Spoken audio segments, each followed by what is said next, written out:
d'aviation CAA compagnie aérienne ya bana mboka oyo mesala kosebesa bino na qualité ba service de ndenge boyebi toujours soucieuse ya kotia à l'aise ba passager na ye ba voyagaka kitoko tina destination tala tina pekisi biloko nyonso oyo ekotaka na cabine te c'est-à-dire passager nyonso akoki koyena biloko te amata nango na avion lokola coupe-ongle ciseaux pen pe barrette mbeli canif mini surtout masasi grenade marteau pe tournevis frite pe hamburger to biloko ya kolia lame de rasoir parasol bouteille ya mai munduki parfum pe briquet wana ba recommandation ya CAA kolo nango a souhaité bon voyage na ba passager na nyonso CAA mfumu ya mapata na RDC. Il y a info rétro ya journal ya peuple na peuple info lingala mbote na bino nyonso tofungoli yango mokolo ya lundi pona kotalisa bino ndenge conférence ya ba président ezalaki na réunion kuna na assemblée nationale pe le même mardi wana bomonaki ndenge coordonnateur national ya dynamique Judith Suminwa alancaki grande campagne ya collecte du sang. Sur ces mots, je déclare officiellement ouverte la campagne de collecte de sang organisée par la dynamique Judith Tuluka Soumino. Je vous remercie de votre aimable. Coordonnateur national ya dynamique Judith Tuluka Souminoa mwana mboka Christian Mabiala Ngimbi bakisela kaye le cerveau blé nde a lancé qui grande campagne ya collecte ya sang yango ezalaki lancé dimanche 28 juin 2026 kuna na siège na bango oyo ezwami na commune ya Gombe. Je donne mon sang, je sauve des vies nde mot d'ordre ya dynamique Judith Tuluka Souminoa de JTS na mokuse bosimba kemilulu oyo elekanaki na espoir d'ensemble na kozwa na maloba Madame Liliane Galula, déléguée à programme national ya transfusion sanguine et paiwapi a pesaki merci na initiative ya Asbel Oyo dynamique Judith Tuluka Souminoa pe atalisaki importance ya kopesa makila pe nani akoki kozala donneur na tournaye le cerveau blé coordonnateur national ya dynamique Judith Tuluka Souminoa Christian Mabiala Ngimbi alobaki kopesa makila ezali kopesa une seconde chance na vie ya motomoko pe asukisaki na kolobake initiative Oyo eza na cadre ya vision ya son excellence président de la République Félix Antoine Tshisekedi Tshilombo oyo a placé vie humaine na centre ya nyonso bongo na sima balekanaki na ba condition nyonso avant ya kopesa makila tour à tour le cerveau blé Christian Mabiala Ngimbi elongo na comité ya dynamique Judith Tuluka Souminoa ndenge kaka balobaki je donne mon sang je sauve des vies na micro ya info lingala boyo kambele ya coordonnateur national ya dynamique Judith Tuluka Souminoa ndenge alobi ko pesa makila eza acte d'amour mutu akoki ko poser de manière volontaire lelo tomonaka tokutana na nzela na ba accident tokutana na kaya ba complication tango ba mama na biso ba botaka bazaka na premier ya makila alors sur base ya makamunyo so wana dynamique na biso a décidé qui a organisé activité ya boye pona ko pesa makila afin que to sunga to bikisa mwana moko oyo aza anémique mama moko oyo aza na hôpital aza na ba complication ekizo senga makila ndeko na biso moko asali accident ekizo senga makila autorité de référence na biso mama Judith Souminoa Tuluka azali mama oyo aza caractérisé par la solidarité yango wana biso pe tolobaki il faut tout ça la kaka lokola mama na biso asalaka bosimba pe boye ba ke manifestation oyo esalemaki en marge ya journée mondiale ya don bénévole de sang coordonnateur national Christian Mabiala Ngimbi le cerveau blé mosala kitoko de JTS volant ya Fachi mama Judith Wabiso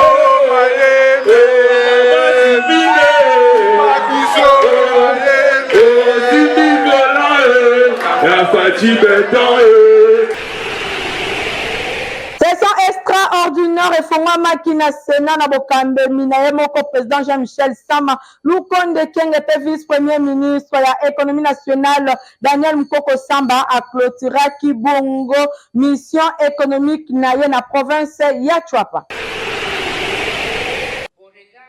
Sénat asalaki ba de taille na bokambeme ya président Jean-Michel Sama Lukonde Kenge chambre haute ya parlement ba fongola ki session extraordinaire ordre du jour ba lobela ki ba texte misatu ezalaki sensible na sécurité économie pe assainissement ya secteur privé boye 126e prorogation yango ezalaki ate pe ekozwa effet le 1er juillet 2026 pour na ba zone oyo ezwami na insécurité économie générale ezalaki présenté na ministre Marc Ekila ya formation professionnelle na remplacement ya ministre ya justice empêché rapport ya commission ezalaki examiné en huis clos objectif pour na likambo etali vote oyo etalisamaki 73 bandimaki moko asabsenaki bato balobaki non bazalaki te boye nyonso wana mpona kogarantir richesse ya mboka pe koprofite nyonso na bacongolais boye secteur privé ya sous-traitance ezalaki corrigé modification ya loi numéro 017/001 ya le 8 février 2017 bit na yango ezali kodircir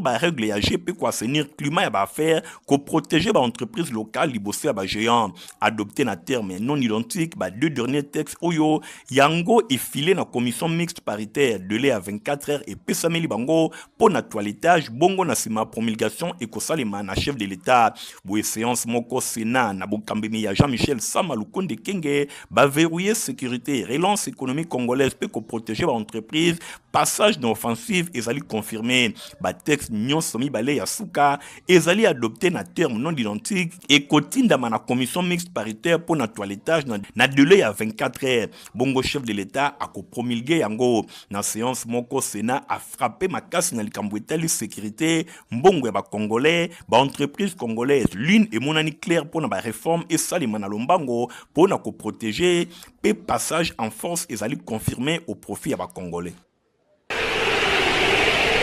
Akumaki samedi 20 juillet 2026 na Boende chef-lieu ya province ya Chwapa ezali bongo vice-premier ministre ministre économie nationale Daniel Mukoko Samba ye antamaki bongo mission économique na ye na province oyo na série ya ba visite na ba site ya ndenge na ndenge pe ba infrastructure oyo esengeli e contribuer na développement économique local na bokomi na ye vice-premier ministre akomaki nanu na direction provinciale ya office des routes et pa wapi akutanaki na ba responsable pe batalaki état ba infrastructure routière pe lisusu basalaki ba discussion mingi etalisamaki dégradation avancée ya réseau routier ya province oyo nyonso ezali bongo marqué mingi penza na makambo etali terrain oyo ezali marécagé na ndenge ya kosakana te pe présence ya ba digue oyo ezali komona te pour na kosala de manière que eyeba na ko relever ba défis majeurs pour na ba échange économique accompagné na gouverneur ya province Arnaud Iyamba, vice-premier ministre, ministre de l'économie nationale, Daniel Mukoko Samba, akendaki mbala moko na Luando, oyo amonaki plantation et exploitation agricole. Ezali bongo, ya 100 hectares mobimba. Ezali spécialisé pour la production ya mafuta, oyo babengi l'huile de palme. Yango ezali bongo, identifier local la levier potentiel pour la makambo etali création ya richesse et emploi na région oyo. Daniel Mukoko Samba akendaki pe lisusu ko visiter station oyo babengi Société nationale d'électricité SNEL na Mokuse pour la division provinciale ya économie pe lisusu abetaki masolo elongo na ba agent pour na ba défi oyo ezali lié na ba activité économique locale. Je suis dans la Chwapa pour une mission économique. Il s'agit pour moi de me rendre compte du potentiel économique dans la province de la Chwapa, des obstacles au développement économique de la Chwapa, mais également de la situation que vivent les différents acteurs économiques dans la province. Nous sommes ici au bord d'une belle rivière qui se jette sur le fleuve Congo. Donc la ville de Boende, chef-lieu de la Chwapa, est directement connectée avec la capitale Kinshasa, n'est-ce pas, par les voies d'eau. Ça, c'est un atout majeur. La question qu'il faut se poser, pourquoi il n'y a pas tant d'activités économiques dans la Chwapa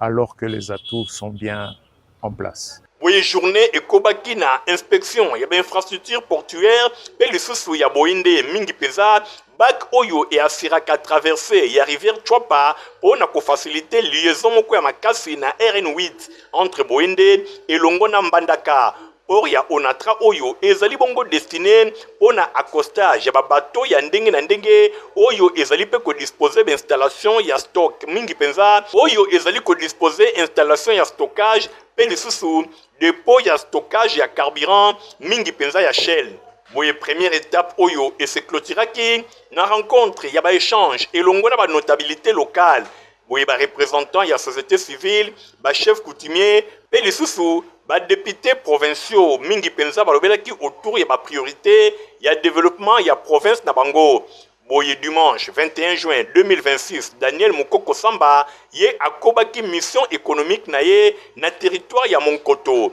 Journée ebandaki na tour moko ya horizon elongo na comité local ya sécurité pe na contexte général ya territoire oyo balobelaki ba différents défis oyo province azali kosala face na yango. Province azali bongo na ba défi ebele oyo esengeli a relever lokola manque d'infrastructure de base totangi mai courant pe ba bâtiment elongo na enclavement ya province yango nde ezali ko freiner développement économique pe social.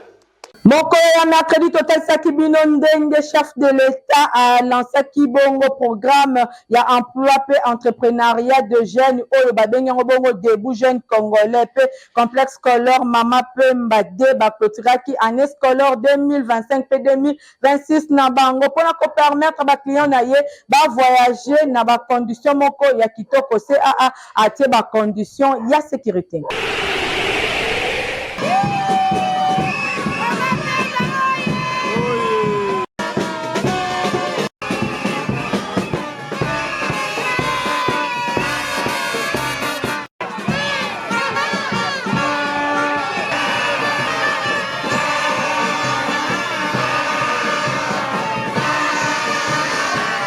Ambiance ezalaki très électrique na complexe scolaire Mama Pemba mokolo ya samedi bosimba pe boyebake ezalaki bongo kosala collation ya bana ya maternelle nyonso elekaki vraiment kitoko ndenge kaka bino moko bozali komona ebandaki na carnaval epai wapi ba responsable ya complexe scolaire Mama Pemba batambolaki elongo na bana na ba différentes avenues ya commune ya Kisenso ya Matete pe bongo na bongo point de chute ezalaki na siège ya école et pas wapi rythme ya fanfare loyembo mabina ezalaki vraiment au rendez-vous ndenge kaka bino moko bozali komona prière d'ouverture et salemaki na moko ya élève ya maternelle pona kolakisa niveau ya encadrement pe ya enseignement oyo ezali kosalema kuna bongo na sima ezalaki prédication pamba te na complexe scolaire Mama Pemba école ya fondation Néron Mbungu Dieu est notre force Dieu nde azalaka force na bango na makambo nyonso batiaka nanu nzambe liboso après na sima mot de circonstance epesamaki epai ya ba responsable bongo botala bino moko démonstration ya bana ba récitation ba poème nyonso elekaki vraiment kitoko awa mwana ya maternelle a commis alphabet français kobanda na lettre A kino na lettre Z moninga na ye mosusu aye kotanga ba démonstration oyo ezali kosepelisa ba parents nyonso balobi école ezali kaka moko complexe scolaire Mama Pemba epai wapi bana esengeli batanga bongo na sima eyaki remise ya ba cadeau directeur Redi Basafu aremetaki quelques cadeaux epai ya ba élève ndenge kaka bozali komona ambiance ezalaki vraiment au rendez-vous oyo ezali échantillon kasi ba cadeau mosusu lokola ya ba sac epesamaki pe na ba élève bongo na sima ba photo portrait epesamaki epai ya ba élève nyonso ya 3e maternelle oyo balongi oyo basilisi cycle na bango ya maternelle na esengo nyonso ezalaki wana quelques parents balobi complexe scolaire Mama Pemba kaka nde yango pamba te bazali ko vivre encadrement moko sérieux ba élève na bango bana na bango bakomi na niveau oyo tokoki kolobela te nyonso wana bazali kopesa kaka merci na honorable Néron Mbungu oyo azali initiateur ya complexe scolaire Mama Pemba na nyonso ye azali kosala pour encadrement ya bana na bango boyoka ba parents papa naza vraiment lesengo makasi ya komona mwana maternelle na age ya 5 ans akende kokoma alphabet de A à Z akomi patanga yango ye moko na age ya 5 ans antuka kasi susu vraiment eza te soki awa te donc yango eza Mama Pemba te na mwanga bana maternelle baoreside baokoma baalphabet baoloba anglais vraiment nga mwana ngai yaki eloko te mais abimi vraiment na formation sengo nange eza makasi na félicité Néron Mbungu na acte oyo asali naa na mingi aloba te parce que naa na esengo mwana oza arrestation azokoma alphabet azoloba moko azokoma ocomprendre donc information eza vraiment ya to ya baparent aussi baparent botinda lisusu bana botinda baya tireka bongo biso okanisaki lokola na macheme tomoni mpenza kitoko boya ebele boya kokomisa na mapemba kitoko makasi bana balobaka français lingala batiki na anglais nyonso na anglais baloba français baloba nyonso kitoko boye directeur Redi Basafu yepe azwaki maloba pona ko expliquer na ba parents pona année scolaire 2026-2027 billet de vacances oyo epesami biloko nini esengeli ba parents babongisa pona bana na bango ba parents bozali informé botala encadrement pe formation ezali kopesa ma awa complexe scolaire Mama Pemba 1 ezwami bongo na quartier Kanga, n'avenue Bantando numéro 44, toujours na commune ya Kisenso, complexe scolaire Mama Pemba D, Yango et Zwami n'avenue Mwanga numéro 11, na quartier de la paix, toujours na commune ya Kisenso, et pa wapi, bobongisa, ndenge ya kokomisa bana, po bazwa, formation ya qualité, lokola oyo bozali komona.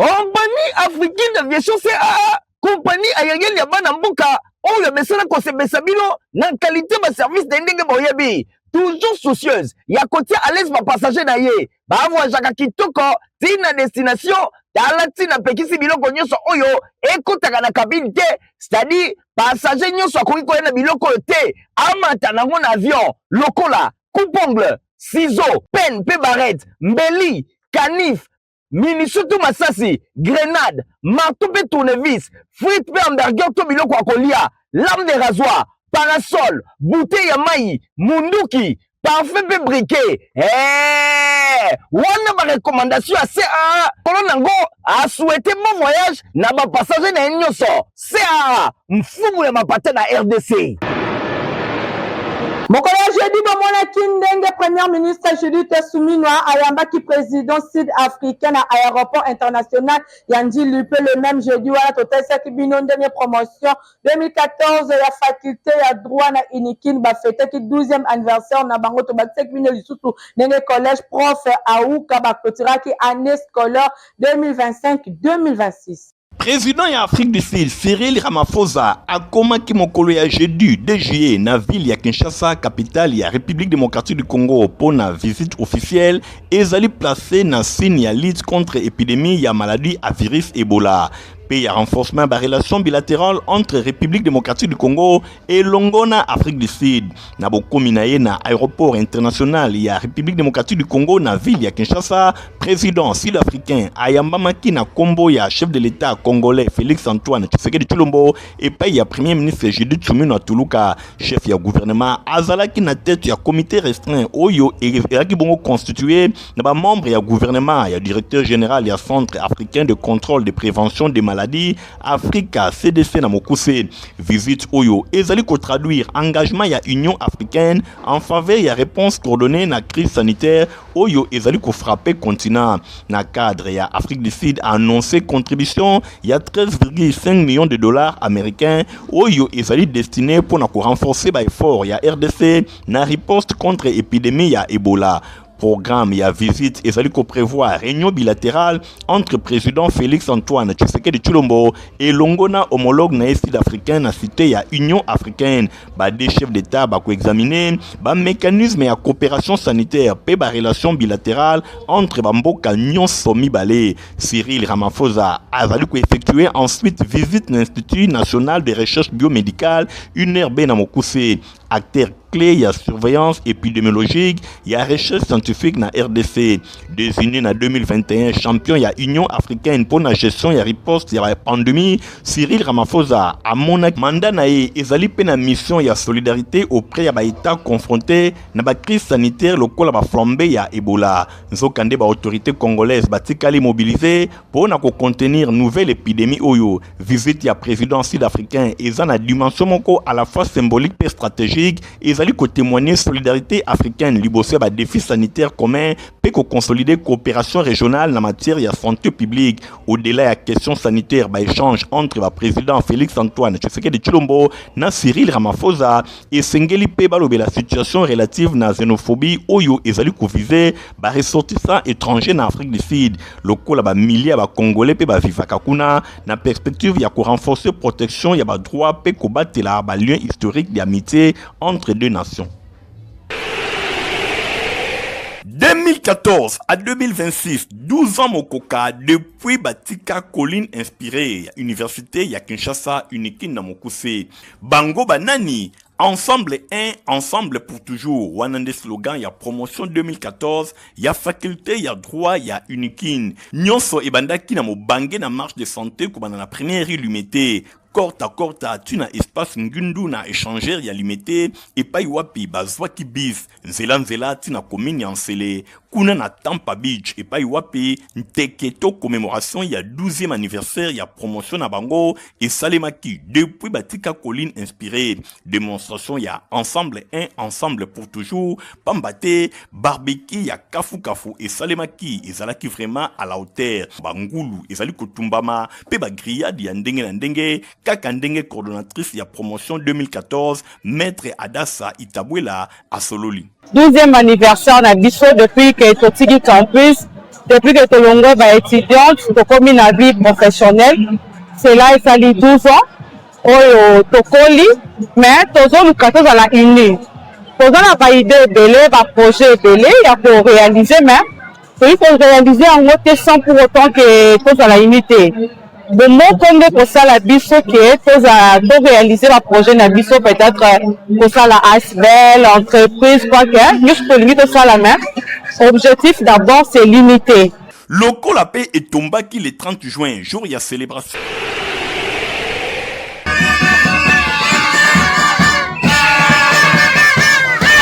Clôture ya année scolaire 2025-2026 et Salemaki Kitoko awana collège prof Aouka na extension na yango nyonso mibale ya liboso oyo ezwami na avenue Nkolo na commune ya Makala et pai wapi mobange na carnaval et Salemaki ba parents bandeko pe ba yebani ba accompagnaki pe bana na bango to ba élève na bango bisika na bisika batambolaki surtout ya cycle maternel oyo ba uti kosilisa Longonia Aouka Moma John le grand baoba oyo azali promoteur expérimenté à talisi niveau na ye awana commune ya Makala na district ya Funa Mobimba expérience Kuba bana bazali bien encadré ba discours ya ndenge na ndenge et pesamaki ba démonstration awana avenue Nkolo nyonso eleka kitoko bana pe batalaki to basalaki ba réussite moko ya malonga ndenge kaka bino bozali komona deuxième extension ezali bongo na avenue Luyeye kuna na commune ya Bumbu na prince ya Elengesa nyonso eleka ki vraiment kitoko awa pe carnaval ya mobange et salemaki botala bino moko ndenge ambiance ezalaki.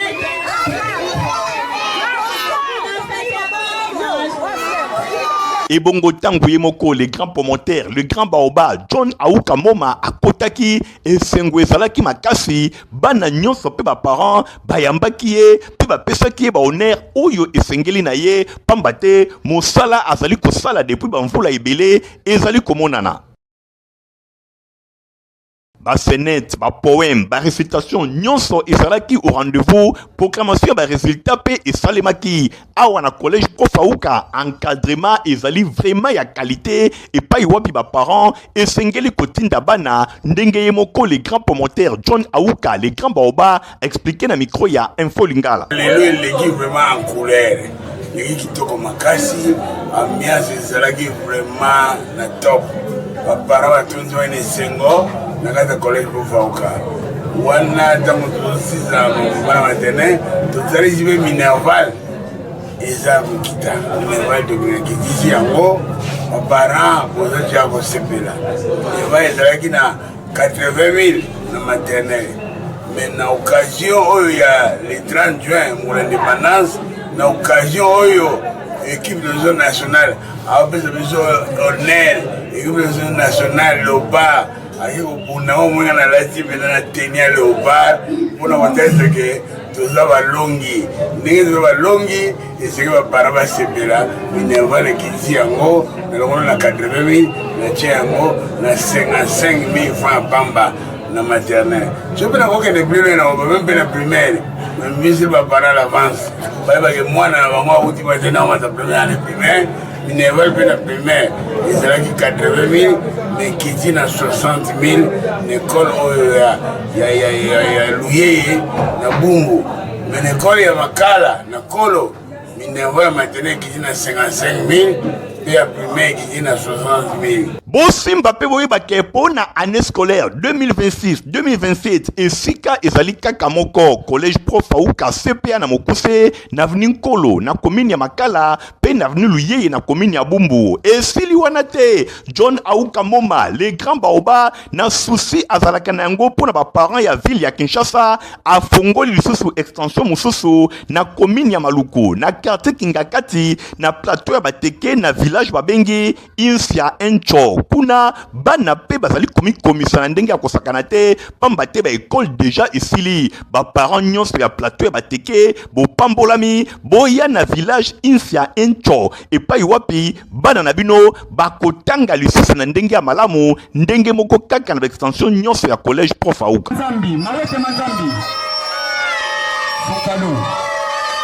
Isaac Bonyo Tinda Fondation asalaki remise ya ba matériel na ba hôpitaux pe iko ville ya Kinshasa basalaki mobange na matinée politique pe asbel la grandeur dynamique basalaki bongo marche de santé yango ndeza belema ototesaki no mokolo ya vendredi. Ndenge kaka ezali kolobama pas une parcelle sans union congolaise ikona mokuse lelo na ville ya Kinshasa bilembo na yango ezali komonana awa na ville ya Kinshasa parti cher ya autorité morale Daniel Mukoko Samba ezali kokumbama awa na ville epai ya secrétaire exécutif provincial ya iko ville ya Kinshasa Bridge Engalim Firi Obama les lions de la ville ndenge bozali komona ezali match ya football te ezali matinée politique ya union congolaise ndenge ezalaki prévu mardi 30 juin lokola date historique ya République démocratique du Congo pour la accession na ye na souveraineté internationale nyonso elekaki vraiment kitoko nyonso oyo ezali lancement ya redynamisation ya activité ya iko awa na ville ya Kinshasa district ya Moambande efungoli porte ya makambo nyonso ebandaki na mobange na carnaval ndenge kaka bino moko bozali komona boye terrain livulu na commune ya Lemba eyambaki plus de 7000 personnes mobimba bautaki bisika na bisika pona koyoka message oyo esengo ezalaki botela bino moko ambiance. Boye modération ezalaki bien assuré et paya Madame Francine Yemoko secrétaire exécutif provincial ya Uko ville ya Kinshasa Bridge Engalim Firi Obama aswaki maloba pour un mot de circonstance boyokai. À cette occasion, permettez-moi d'adresser un appel patriotique à tous les militants de notre parti de continuer à soutenir Monsieur le Président de la République démocratique du Congo, Son Excellence Félix Antoine Tshisekedi Tshilombo. Nous renouvelons également notre soutien indéfectible à notre autorité morale, le professeur Dr Daniel Mukoko Samba, vice-premier ministre, ministre de l'économie nationale, dont les performances et les réformes à la tête de ces ministères contribuent au redressement économique de notre pays et honorent notre famille politique. Bongo Nasima, ezalaki bongo, ba message oyo et bongisamaki. Toujours na cadre ya matinée politique intervenant à Liboso ezalaki secrétaire exécutif provincial adjoint awa na ville ya Kinshasa Jean Makasi ye azalaki intervenant à Liboso alobelaki 66 ans après indépendance renouvelons notre vouloir vivre ensemble Yami Balé ezalaki conseiller politique Clinton Bamana ye alobela ki projet ya société ya parti politique UCO Bridge Engali Mfiri Obama le lion de la ville secrétaire exécutif provincial ya UCO ville ya Kinshasa ye alobela ki sensibilisation mobilisation implantation et comment croître toko kolisa ba cellule ya UCO awa na ville ya Kinshasa ya suka ezala ki bongo mokonzi na bango secrétaire général ya parti honorable Ephraim Sumbu ye alobela ki na thème ya ba orientation organisationnelle et le fonctionnement du parti. Message ezalaki capté 5 sur 5. Pour nous couronner bango, fédération Yamo Amba a remetaki ba diplôme de mérite et pas il y a 4 intervenants ndenge ba salaki mosala kitoko na esengo ya assistance.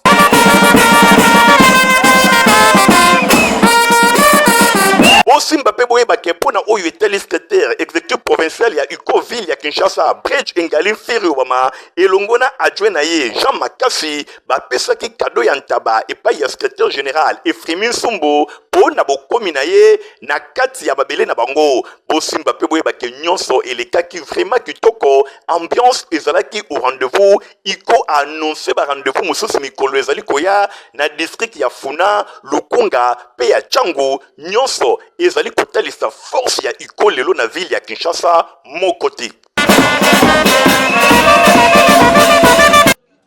Les bonnes œuvres ne meurent jamais. Talatina, il y a des centres humanitaires, il y a Isaac Bogo, Tinda, Fondation, il y a différents hôpitaux, il y a ville, il y a Kinshasa, mardi 30 juin 2026. Après bénédiction, il y a Moussali Nanzambe, Ndebazwa Kinzela, direction clinique Bondeko, na commune limité. Et pas Iwapi Bazala qui reçu, et pas il y a médecin directeur, Jinga Chiza Alex, et pas Iwapi, délégation Oyo, et Kambamaki, et pas il y a Mama Mado Bobina. Boyena Sima, il y a échange, batika ki bakisi ya ndenge na ndenge surtout pour na kosunga ba patient ya diabète pe ma matériel médical ya ndenge na ndenge et pesamaki na hôpital oyo pour na ba traitement ya malonga ya ba patient oyo nyonso ba le kakawana basuka ki wana te bazwa ki petan ko kominye elongo na babeli ndenge kaka initiateur ya fondation oyo Isaac Bogo Tinda Derez mémoire azalaki kosala bosimba pe boye bakena bobimi na bango boyoka gratitude ya médecin directeur ya clinique Bondeko.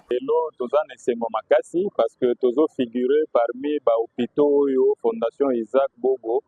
akanaki ko visiter lelo na mokolo ya indépendance ya pays. Ayi pana biso eza esengo makasi mais ayi maboko pamba te ayeli biso ba biloko eko permettre biso ba prestataire de soins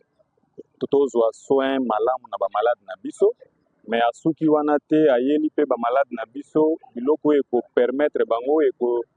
aider bango na ko prendre en charge la maladie na bango ezala awa na hôpital ezala tina na bandako na bango spécialement ayeli ba diabétique na biso ba kito eko permettre bango ba vérifier ka sucre na bango régulièrement parce ba activité ya boye et suka lelo te ezala awa na hôpital na biso ezala partout ailleurs to senga na bango bakoba ko continuer na activité ya boye bokanisi esili ten kolongwa wana direction Kasop na commune ya Kasavubu kuna pe bayambamaki na boboto nyonso epai ya médecin directeur José Bokassa awa pe bakabola ki ba matériel pe bakisi ya ndenge na ndenge pona kosunga ba diabétique oyo nyonso balekaka awa bakisa na ba matela ya ndenge na ndenge pona kosunga ba oyo babotaka na maternité wana esengo makasi pona fondation Isaac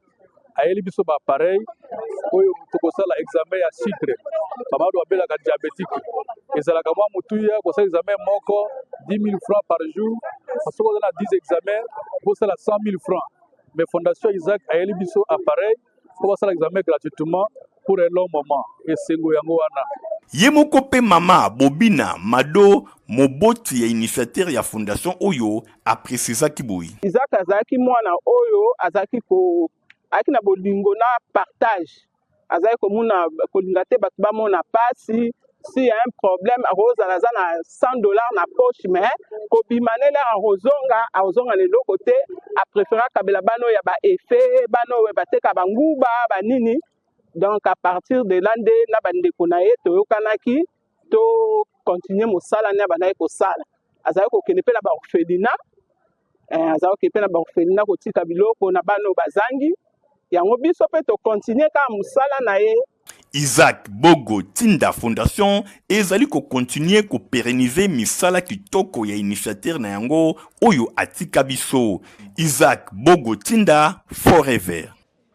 Et on est là kate info rétro ya journal ya pepe la pepe yango ekomi na suka. En tout cas so bo sepela ki na ngombo pesa. Merci mingi na Igong Tingi oyo azaki na sima caméra boye bake info linga les aka superviser et pas hérité ma pine mi coordonné par Stéphane Skane bande ko botika malam. Au revoir. Compagnie africaine d'aviation CA, compagnie aérienne ya bana mboka oyo mesana ko sebesa bino na qualité ba service ndenge boyebi. Toujours soucieuse, ya kotia à l'aise ma passager na ye. Ba voyagaka kitoko, tina destination, tala tina pekisi biloko nyonso oyo, ekotaka na cabine te, c'est-à-dire passager nyonso akoki koya na biloko te, amata nango na avion, lokola, coupe-ongle, ciseaux, pen, pe barrette, mbeli, canif, minisutu masasi, grenade, marteau pe tournevis, frite pe hamburger to biloko akolia, lame de rasoir, parasol, bouteille ya mai, munduki, parfum pe briquet.